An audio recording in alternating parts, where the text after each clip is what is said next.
बिस्मिल्लाहिर्रहमानिर्रहीम। अस्सलाम वालेकुम। मैं हाफिज़ मोहम्मद काशिफ और आप देख रहे हैं मेरा चैनल टेक्निकल इन्फॉर्मेशन पोर्टल। आज की वीडियो में हम सैलरी एरियर्स को डिस्कस करेंगे। अगर आपको एरियर्स मिल जाते हैं सैलरीज में तो आपने किस तरह ट्रीटमेंट करनी है और किस तरह अपना टैक्स सेव करना है। और यहाँ से आपको वाज़ेह तौर पर पता चल जाएगा कि अगर आप 500,000 बचा कर किसी प्रोफेशनल से अपने टैक्स रिटर्न फाइल नहीं करते, कितने हज़ारों का नुकसान करते हैं, लाखों का नुकसान करते हैं। पिछली वीडियोज़ में मैंने आपको दिखाया था, प्रैक्टिकली प्रूफ बताया था कि 5 लाख से ज़्यादा का फर्क टैक्स में पड़ रहा था। थोड़ी सी बचत में 5 लाख टैक्स का नुकसान हो रहा था सिंपल वे में, क्योंकि जो आम लोग बैठे होते हैं वो टैक्स रिटर्न्स को खोलते हैं, सिंपल वे में फाइल करते हैं।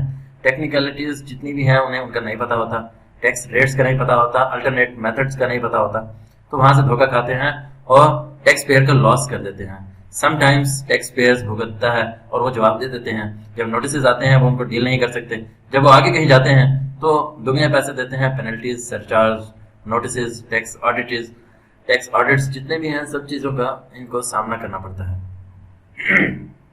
इन सब से बचने के लिए हमने एक कोर्स लॉन्च किया है कि सीख कर अपनी टैक्स रिटर्न फाइल करें। जो कंसल्टेंट्स हैं जो काम कर रहे हैं वो भी ज्वाइन कर सकते हैं।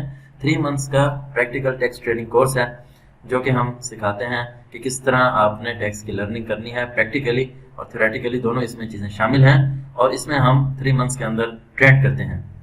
और कंसल्टेंसी के लिए भी हमारा चैनल हाजिर है। व्हाट्सएप नंबर आपकी स्क्रीन पर आपको शो हो रहा है, आप हमें व्हाट्सएप कर सकते हैं। तो सीधा टॉपिक की तरफ चलते हैं। आज की वीडियो में हम देखेंगे tax on salary received in arrears, यानी कि आपको एरियर्स वसूल हो गए हैं तो आपने क्या ट्रीटमेंट करनी है और क्या चीज़ हमने आज की वीडियो में डिस्कस करनी है वो भी देख लेते हैं। एक तो टैक्स कैलकुलेशन सैलरी की किस बेस पे होती है, रिसीट बेस और अक्रूवल बेस। ये 2 अकाउंटिंग मेथड्स हैं टैक्स को या अकाउंटिंग को या बिजनेस को या ट्रांजेक्शन्स को रिकॉर्ड करने के लिए। रिसीट मेथड ये है कि आपका जो डाटा रिकॉर्ड होगा वो कैश रिसीट्स के ऊपर, यानी कि कैश आ रहा है तब रिकॉर्ड होगा, कैश जा रहा है तब रिकॉर्ड होगा। यानी कि अगर कोई आपने सर्विस परफॉर्म कर दी है, आपको पैसे नहीं मिले तो आपने उसकी कोई ट्रांजैक्शन नहीं करनी, कोई एंट्री नहीं करनी, कोई रिकॉर्ड कीपिंग नहीं करनी, क्योंकि आपको पैसे नहीं मिले। कोई लायबिलिटी आ गई है, आपने पेमेंट नहीं की तो उसको भी रिकॉर्ड नहीं करना। जबकि अक्रूवल बेसिस इससे अपोजिट है, यानी कि आपने कोई सर्विस प्रोवाइड कर दी है, आपको पैसे नहीं मिले तो आपने रिकॉर्ड उसको कर लिया है कि पैसे लेने हैं। तो ये ऐसा है, जैसे बिजली के बिल आ जाते हैं, जैसे ही आता है तो उसको रिकॉर्ड कर लिया जाता है कि लायबिलिटी क्रिएट हो गई है, आपने यूज भी कर लिया। और जब पे करते हैं तो इसकी सेकंड एंट्री कर दी जाती है कि पेमेंट भी हो गई है। जबकि रिसीट मेथड में जब बिजली का बिल आता है तो इसको रिकॉर्ड नहीं किया जाता अनटिल अनलेस जब आप इसको पे नहीं कर देते। तो ये रिसीट मेथड और अक्रूवल मेथड था। अब सैलरी जो रिकॉर्ड कीपिंग होती है, इसकी बुक कीपिंग होती है रिसीट बेसिस के ऊपर होती है और टैक्सेस भी रिसीट बेसिस के ऊपर होते हैं। तो अब हम इसको देखेंगे कि अक्रूवल बेसिस पे कब कर सकते हैं, क्योंकि जो टैक्स डिपार्टमेंट है जुल्म नहीं करना चाहता। कहीं पे टैक्स सेव हो रहा है तो वो हमें अलाउ करता है, सिस्टम में भी अलाउ करता है, प्रैक्टिकली थ्योरेटिकली भी अलाउ करता है। तो हम दोनों में देखेंगे। सैलरी हम एक मिसाल ले लेते हैं, रिसीव्ड एरियर्स आपको कब मिलते हैं, जब आप कोई सर्विस प्रोवाइड कर देते हैं, आपको सैलरी कम मिल जाती है तो आपको फिर आगे जाके वो कहीं ना कहीं एरियर्स के तौर पर आपको मिल जाते हैं। यानी कि पीछे आपने सर्विस दी थी तो आपको ये सैलरी कम मिली थी, ये उसके एरियर्स हैं, एरियर्स अब मिल रहे हैं। तो यहाँ पर ये चीज़ भी हम डिस्कस कर लेंगे कि वो हमने सैलरी किस तरह उसकी रिटर्न फाइल करनी है जिसमें आपको सैलरी कम मिल रही हो, उसकी कितनी हमने सैलरी इनकम लिखनी है। फॉर एग्जांपल आपकी जो 25 लाख सैलरी है सालाना, लेकिन आपको 20 लाख मिली है, तो इसकी टैक्स रिटर्न फाइल किस तरह करेंगे, टैक्स कैलकुलेशन किस तरह करेंगे, ये भी साथ के साथ हम देख लेंगे। क्योंकि कहीं आपको कम मिलेगी उसकी आपने एंट्री करनी है तो आगे जाके एरियर्स की भी कर सकेंगे। फिर हम देखेंगे कि अगर आपको एरियर्स मिल जाते हैं, फॉर एग्जाम्पल आपको 25 लाख सैलरी थी सालाना, 20 लाख आपको मिली, तो आगे जाकर 25 लाख आपकी फिर सैलरी थी, 5 लाख जो पहले रह गए थे वो आपको मिल गए एरियर्स के तौर पर।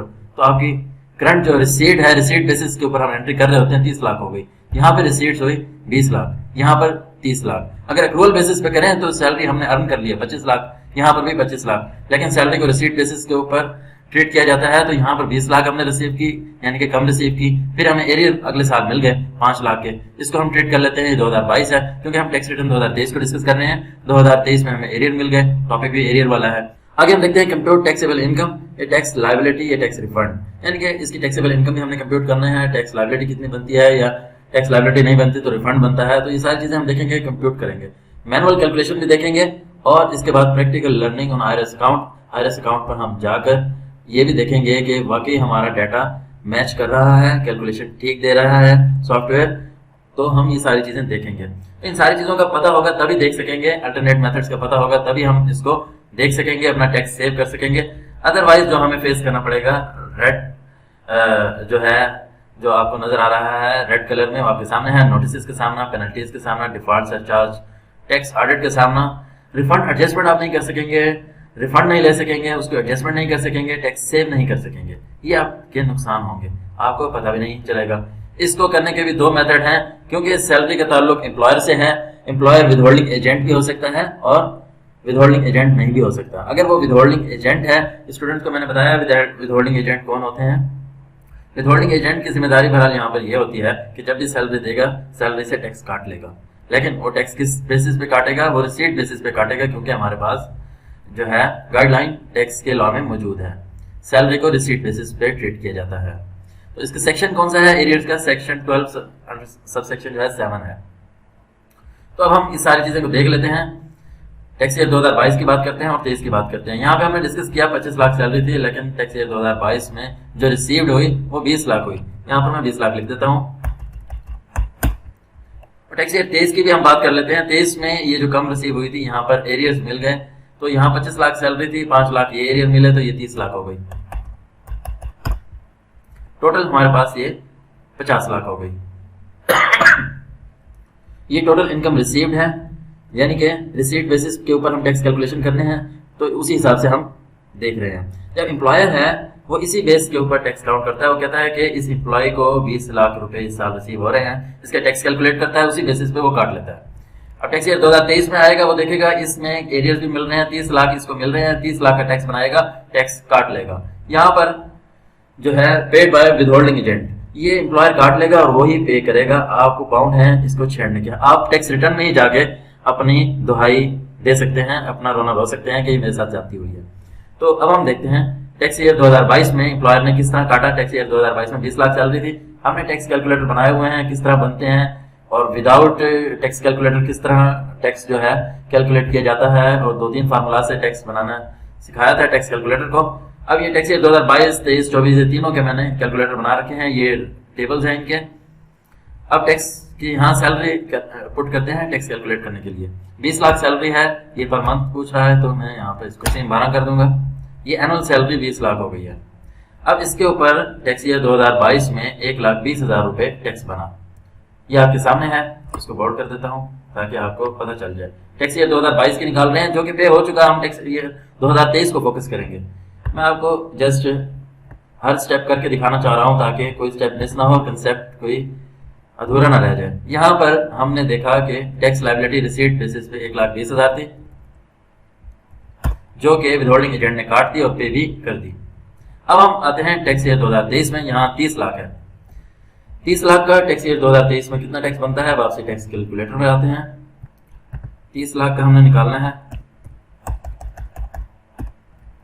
Annual salary 30 lakh.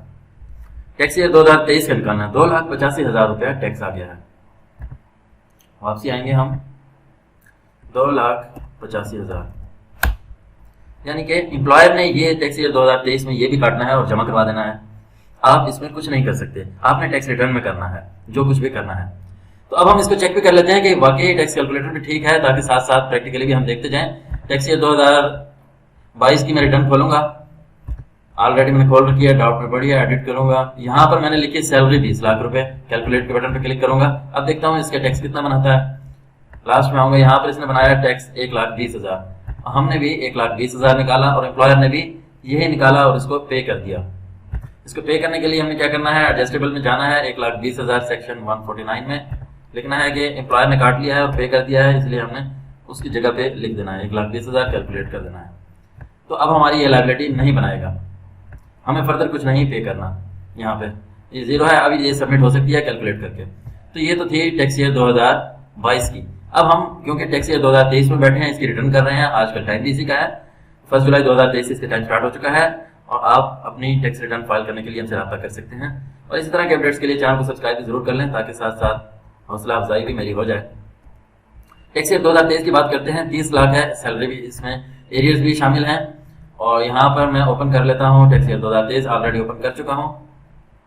तो यहाँ पर मैं लिखूंगा 30 लाख। अब एरियर्स मिला के लिखे हैं, आप यहाँ पर अगर आप पढ़ेंगे तो ये हमें गाइडलाइन के साथ साथ देता है इंक्लूडिंग एरियर्स ऑफ सैलरी। यहाँ पर एरियर्स मिला के आपने अपनी इनकम लिखनी है।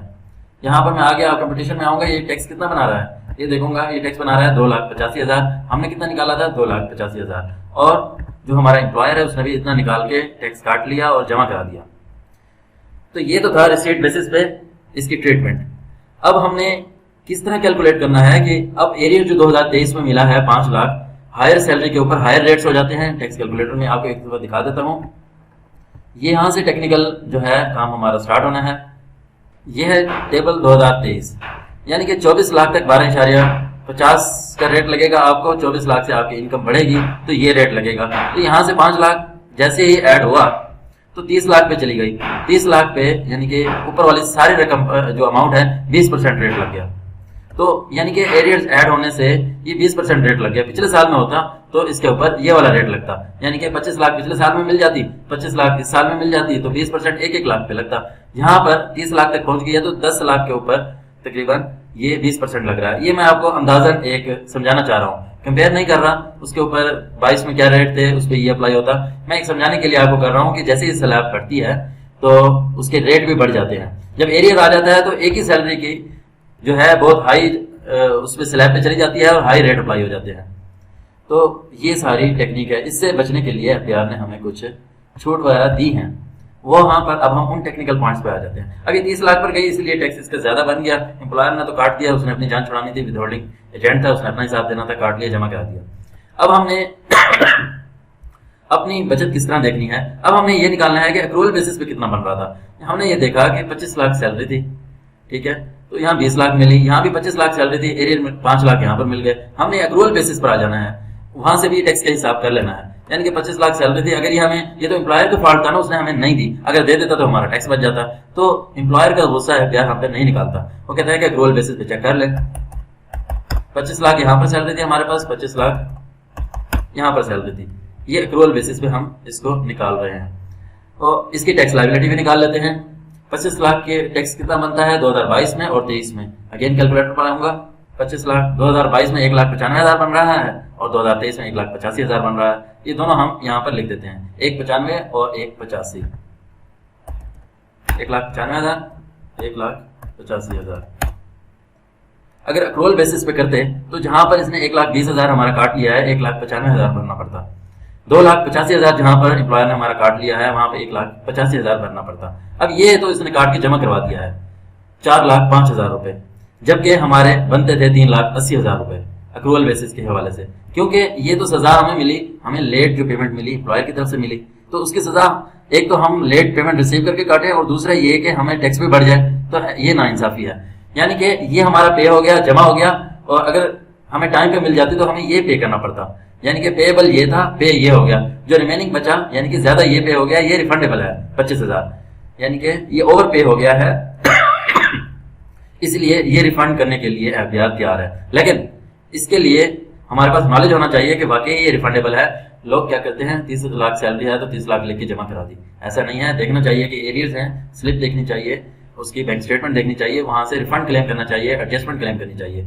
इस तरह की मिस्टेक करेंगे तो फिर नोटिस, पेनल्टीज, सरचार्ज, ऑडिट, इन सब के लिए हमें रेडी रहना चाहिए। तो यहाँ पर 25,000 अब हमने इसको भी टेक्निकली क्लेम करना है, ऐसे नहीं करना। 25,000 को हम देखते हैं किस तरह क्लेम करेंगे। अब हमारे पास 25,000 ज्यादा पे हो गया, यानी कि 5 लाख एरियर के ऊपर हमें 25,000 रुपए ज्यादा पे करना पड़ गया। टैक्स रिटर्न 2023 में आएंगे, 2,85,000 इसका टैक्स बन रहा था, ये 2,85,000 एम्प्लॉयर ने हमारा काट भी लिया, जमा भी करवा दिया। पहले हम इसकी एंट्री कर लेंगे, एडजस्टेबल में जाएंगे, सेक्शन 149 में, जितना हमारा टैक्स कट चुका है 2,85,000, ये तो हमारा कट चुका है, जमा हो चुका है। अब 5 लाख एरियर्स जो हैं उसकी तरफ हम आएंगे। फाइनल फिक्स में जाऊंगा और यहाँ पे कंट्रोल F करके आपने एरियर्स को सिलेक्ट करना है। एरियर्स जहाँ पे सैलरी एरियर्स यहाँ पे आपने लिखने हैं। सैलरी एरियर्स कितना है 5 लाख, ऊपर भी हमने लिखा है इंक्लूडिंग सैलरी, यहाँ पर भी हमने लिखना है। और इसके ऊपर ओवर टैक्स हमें कितना पे करना पड़ गया 25,000। यहाँ पर हम देख लेते हैं कि ओवर पेमेंट कितनी हुई है 25,000। 5 लाख एरियर्स के ऊपर 25,000 रुपए हमें टैक्स पे करना पड़ गया। ये हम यहाँ पर लिख देंगे, यहाँ पर हम कर देंगे कैलकुलेट और कंपटीशन में आके अब चेक करेंगे। उसने कहा कि अच्छा ये 25,000 आपके एक्स्ट्रा पे हुए हैं 5 लाख एरियर के ऊपर, तो इसने यहाँ पर रिफंडेबल इनकम टैक्स बना दिया है, रिफंडेबल इनकम टैक्स 25,000 रुपये। ये बहुत ही आसान है तरीका। अब इसका एक और मेथड भी है, यहाँ पर आप रेट भी ले सकते हैं। रेट क्या ले सकते हैं? Average rate of salary arrears. Rate कैसे लेना है? इज इक्वल टू 25,000 हमारा टैक्स है डिवाइडेड बाय 5 लाख के ऊपर हमें ये पे करना पड़ा 0.05। इसको हम कॉपी करेंगे, सैलरी रिटर्न में आएंगे, फाइनल एंड फिक्स में अगेन जाएंगे जहां पर हमने एरियर्स लिखे अपने। अब आपको क्या करना है? इसको हटा देना है, क्योंकि अब आप रेट में बात कर रहे हैं। इसे ऊपर वाले में देखें तो average rate of tax for the calculation of salary arrears, तो यहाँ पर ये आपने रेट लिख देना है 0.05। ऊपर आएंगे, कैलकुलेट करेंगे, यहाँ पर 250 रुपये बना दिया है क्योंकि इशारे के बाद अमाउंट्स हैं, तो इस वजह से वो हो सकता है। एट्रीब्यूट में आएंगे, यहाँ पर भी हम ये सेम रेट लिख देंगे, relevant tax rate for the salary arrears, ठीक है। अदरवाइज लिखने की जरूरत नहीं है आपको। इसको हम सेव करेंगे, डाटा पर आएंगे, कैलकुलेट करेंगे। अब जाके रिपोर्ट देखेंगे, यहाँ पर 2,85,000 और यहाँ पर जो हमने टैक्स पे किया है ओवर वो भी लिखना है। यहाँ पर ये निकाल दिया, 250 रुपये का फर्क है, वो इशारे की वजह से है। आपने रेट वाले मेथड को फॉलो ना करें, बेशक सिंपल आप वैसे ही करते हैं जैसे मैंने पहले मेथड में आपको समझाया है। ये तो उस सूरत में आपकी एक्स्ट्रा लायबिलिटी थी जब ये आपकी एम्प्लॉयर कंपलसरी काट रहा है, ठीक है। ऐसी सूरत भी होती है कि एम्प्लॉयर जो आपका है वो विथहोल्डिंग एजेंट नहीं होता, वो आपके ना डिडक्ट कर रहा होता है ना जमा करवा रहा होता है। अब आपके बस में होता है कि डिडक्ट भी आप करें और जमा भी आप कर रहे हैं, तब आपने क्या करना है वो नेक्स्ट किसी वीडियो में डिस्कस कर लेंगे। लेकिन वो आसान है, जब आपके हाथ में हर चीज आ गई है आप किस तरह कर सकते हैं। वैसे तो आसान है, स्टूडेंट्स को भी पता है। आप इस पे वर्किंग कीजिएगा, कमेंट कीजिएगा, तो इंशाल्लाह ताला राब्ता रहेगा कमेंट के थ्रू। और इसमें एम्प्लॉयर्स के ऊपर ये है कि उसने चूज करना है उसके बाद कि वो अक्रूवल बेसिस पे ये नॉलेज होगा तो अपना निकालेगा, अपना टैक्स सेव करेगा, अदरवाइज नहीं करेगा। उम्मीद करता हूँ ये आपको वीडियो मेरी पसंद आई होगी। टाइम काफी ज्यादा लगता है हो गया वीडियो का, तो नेक्स्ट वीडियो तक के लिए इजाजत दीजिएगा और मिलते हैं। लेकिन जाते जाते आपसे एक रिक्वेस्ट करूंगा कि मेरे चैनल को अगर आपने अभी तक सब्सक्राइब नहीं किया, सब्सक्राइब जरूर कर लें मेरी हौसला अफजाई के लिए। और इसके साथ साथ आप वीडियो को लाइक भी कर दिया करें। और अगर आप कोर्स ज्वाइन करना चाहते हैं टैक्स लर्निंग का, ज्वाइन कर सकते हैं। टैक्स कंसल्टेंसी के लिए भी आप हमारे दिए गए व्हाट्सएप नंबर जो स्क्रीन पर आपके सामने शो हो रहा है रब्ता कर सकते हैं। इसके साथ ही आप मोहम्मद काशिफ को इजाजत दीजिएगा। नेक्स्ट वीडियो तक के लिए अल्लाह हाफिज। Be aware with Technical Information Portal. Like, share Technical Information Portal for more updates. Contact on WhatsApp number 034177637776 for paid service only. Subscribe. Subscribe.